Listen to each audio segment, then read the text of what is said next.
Your brain is organized to reflect everything you know in your life. Your brain is a record of the past. It's an artifact of everything you've learned and experienced at this moment.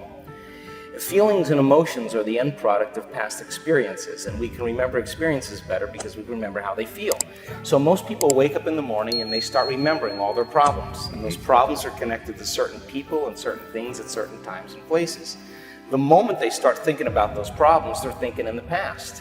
Those problems have an emotion associated with them, and the moment they start feeling those emotions, the body, as the unconscious mind, doesn't know the difference between an experience that's creating an emotion and the emotion the person's fabricating by thought alone. Now, thoughts are the language of the brain, and feelings are the language of the body. And how you think and how you feel creates your state of being. So most people's entire state of being, when they start their day, is already in the past. So you have a choice. The choice is, you're either defined by a vision of the future, or you're defined by the memories of the past. And when you decide to say, okay, I'm going to change, and you decide one thing: I'm not going to eat this food, I'm going to wake up earlier, I'm going to do something aerobic, I'm not going to have sugar after 6 o'clock, whatever it is, whatever choice a person makes. The moment you make a choice to do something differently, and the hardest part about change is not making the same choices you did the day before, get ready, because it's going to feel uncomfortable. It's going to feel unfamiliar. There's going to be some uncertainty and unpredictability, and that's the moment the game is on. Yes. So then most people, their body has been conditioned emotionally to be the mind. So now the body says, wow, I'd rather hang on to my guilt than take a chance and possibility. I'd rather live in fear than trust in the unknown. So once the person feels uncomfortable, the body goes, whoa, wait a second, we're out of the program here, and body starts influencing the mind. That's right. So it says, start tomorrow, you'll never change, you don't have the money to do this, you're not good enough, your mother told you were this, your father's fault, it's your ex's fault, you know, all of the voices that come up. Now here's the deal. If you respond to those voices, those same thoughts as if they're true, by the way, they're always going on behind the scenes of your awareness, but now they're amplified because you're outside your comfort zone. I'm gonna tell you something. You gotta have a tremendous work ethic to be successful in here. In other words, and you can relate to this, you gotta have a lot of dog in you. You really do, man, if you want to be successful, because it's going to be a lot of trying times. So you have to have a tremendous work ethic. But you've got to have faith. Faith without works is dead. You hear it all the time. You go to church and you learn all these scriptures, but then you don't apply none of them to your life. You are looking at a man who has made the simple application of 3 or 4 scriptures and maxed them out to get here. I maxed out 3, 4 scriptures to get here. I kid you not. I'll share them with you if you want to hear about them, but I maxed out 3, 4 scriptures to get here. I'd love to tell you I'm the funniest person ever lived, but I ain't. Richard Pryor got that. I'd love to tell you I'm the greatest entertainer, but I ain't. Michael Jackson was that. I got all that, but they gone. So I probably am. But listen, man, but I gotta tell you something. If you could get a couple of things from me, if you could gather this piece of information. Albert Einstein said once, he said, imagination is everything. It's the preview to life's coming attractions. Now, I want you to get this now. Imagination is everything. It's the preview to life's coming attractions. Because if you think about it, everything you have, everything we have in this world, somebody imagined it. It's your imagination is tremendous.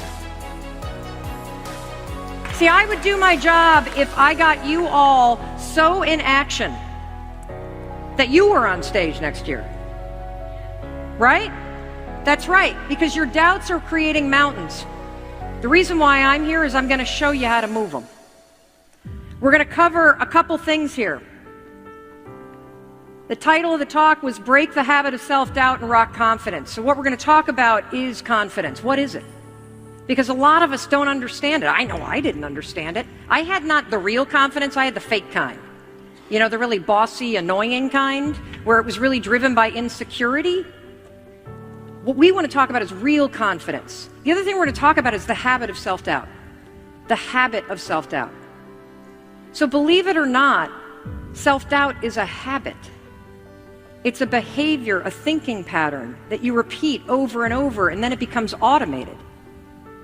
And when I can get you to understand that anxiety, worry, procrastination, self-doubt, they are all habits, then I can show you using science how you can break them.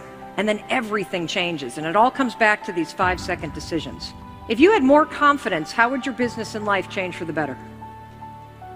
I'm going to tell you how mine had when I finally learned what confidence is and what it isn't. Number one, I know how to say no.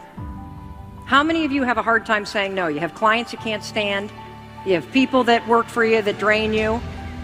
The ability to align your goals with values and actions. Fearless negotiator. Fearless. Pain is temporary. It may last for a minute, or an hour, or a day, or even a year. But eventually, it will subside. And something else will take its place. If I quit, however, it will last forever. Listen to me, I'm telling you as I leave. I was homeless for 2.5 years. And the problem with most of you, you never felt no pain before. Y'all spoiled. Y'all spoiled. Some of y'all spoiled. Just bottom line. Your parents have done everything for you. You never had to do nothing for yourself. You're spoiled. We're going to keep it real tonight. Some of you are spoiled brats. Every time you ever got in trouble, somebody in your house got you out of it.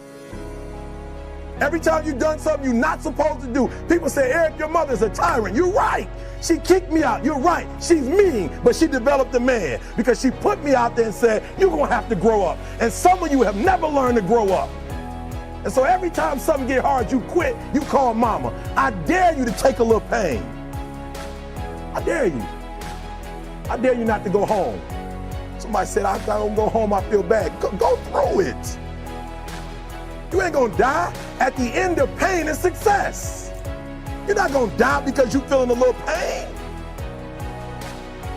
I'm not eating like I eat at home. That's why you're about to go to the next level, because if you keep eating like you ate at home, you'll keep being a boy or a girl. It's time to become man, woman. So don't worry about a little pain.